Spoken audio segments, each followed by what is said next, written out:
Sveiki, mėlyjei! Ilgai nesimatėm, tiesa? Na, iš tikrųjų, visiems juk yra vasara.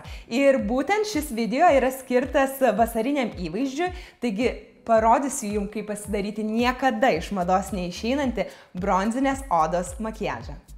Na ir šiam įvaizdžiui sukurti pats pagrindinis produktas, žinoma, yra bronzantas. Ir šiam video aš pasirinkau štai tokį rinkinuką Kolistar.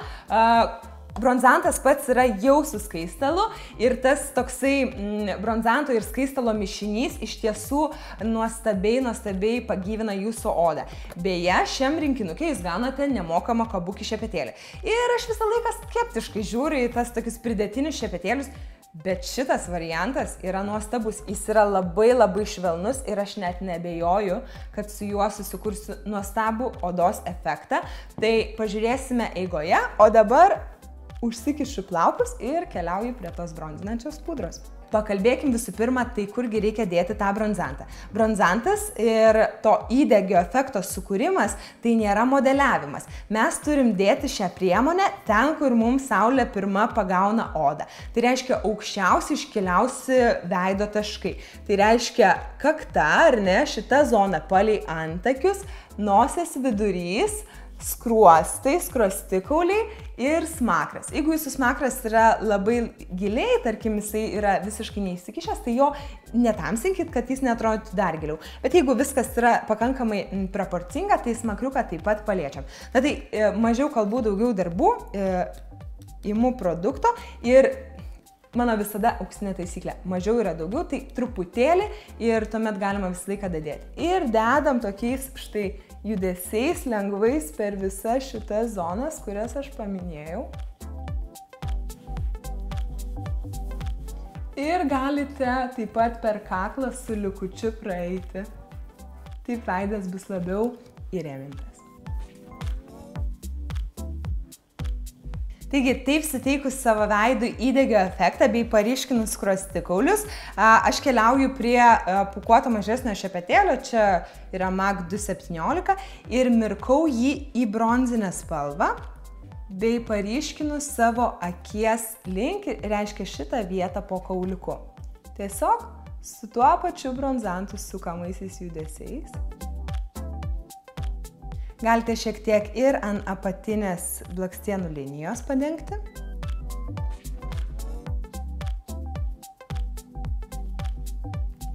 Taip lengvai pamodeliavus akį, dažau šepetėlį į rausvą spalvą ir šiek tiek palei tą vietą, kur modeliavom, prabėgus su rausva spalva. Tam, kad suteikt gyvybę. Na va, veidas paryškėjo, įgavo spindesio, akis įgavo formą ir viską užbaigsiu tušu ir norėčiau šį kartą išbandyti Estee Lauder Sumptuous Knockout tušą, kuris yra su silikoniniu šepetėliu, kas beje yra labai populiaru ir paskutiniu metu praktiškai merginos renkasi daugiausia šį tušą, kuris turi silikoninį šepetėlį. Tai yra ilginantis tušas, na ir pasižiūrėkime, ką jis mums padarys. Labai gražiai atskirsto blakstienytės, taip kad labai tinka prie šio įvaizdžio, viskas gaivu, natūralu, lengva, vasariška. Beje, šis tušas neatsispaudinėja, tai taip pat yra labai aktualu, nes vasarą mes pašylame, būna ir žino tokie taškiukai, kaip pasidaro. Tai su šiuo tušu tikrai to efekto jūs neturėsite, galite drąsiai naudoti. Na ir toks vasariškas gražus bronzinis įvaizdis reikalauja tobulai gražių jaunatviškų antakių. Ir jiems sukurti aš šį kartą pasirinkau taip pat Kolistar štai tokį rinkinuką, į kurį įeina antakių tušas su spalva ir pieštukas. Jeigu atvirai, tas pieštukas yra skirtas tam, kad sutvarkytumėt formą antakių ir pabrėžtumėt po apačią, bet aš jums išduosiu vieną paslaptį ir vieną tokį tipsą duosiu patarimą. Taigi su šiuo pieštuku jūs galite labai puikiai atšviežinti žvilgsnį, tiesiog įbrėžus jo va čia į ašarų liniją. Jis atrodo daug geriau negu baltas, dėl to, kad yra natūralesnės spalvos. Taigi tikrai drąsiai galite pasigyvinti savo žvilgsnį. Štai, Matote, koks skirtumas ir tas dalykas dar ir didina akis. Taigi, o dabar keliauju prie antakių. Tai visų pirma prašukuoju juos. Pasižiūriu, ar man reikia kažkur tai dapiešti, ar man užtenka tik tai juos prašukuoti šiuo tušiuku. Tai šis tušiukas yra visą laiką ištraukus nuvalykite galiuką, nes ten būna perteklius produkto. Ir šis tušiukas yra toksai dviejopo poveikio. Jisai tiek sušukuoja plaukelį, tiek jį nuspalvina, duoda jam tekstūros, bet taip pat jo prilietus arčiau odos, jūs galite ir susikurti norimą formą, jeigu tarkim pas jūs kažkur trūksta plaukelių. Tai štai taip, šukuojant į viršų, po truputį mes tos antakius pildome.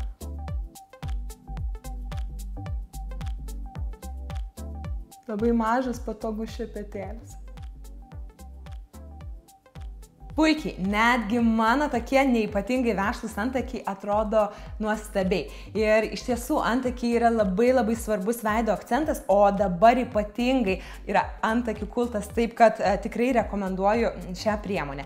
Na ir visam įvaizdžiui užbaigti aš pasirinksiu nude tipo lūpas ir jas padažysiu ne lūpdažiu, o blizgesiu, nes vasarą noris to tokio drėgnumo, gaivumo, lengvumo, tiesiog prabraukti jas ir keliauti ten, kur jums reikia, per daug neužtrunkant prie veidrodžio. Tai šiam efektui pasirinkau Shiseido lūpų blizgesį, jis vadinasi Lacquer, man atrodo, ir jo spalva yra BE102. Tai iš tikrųjų tokia švelni, labai graži spalvytė. Patogus šepetėlis, tai braukiu per lūpas ir mūsų įvaizdis bus baigtas. Štai mielosios.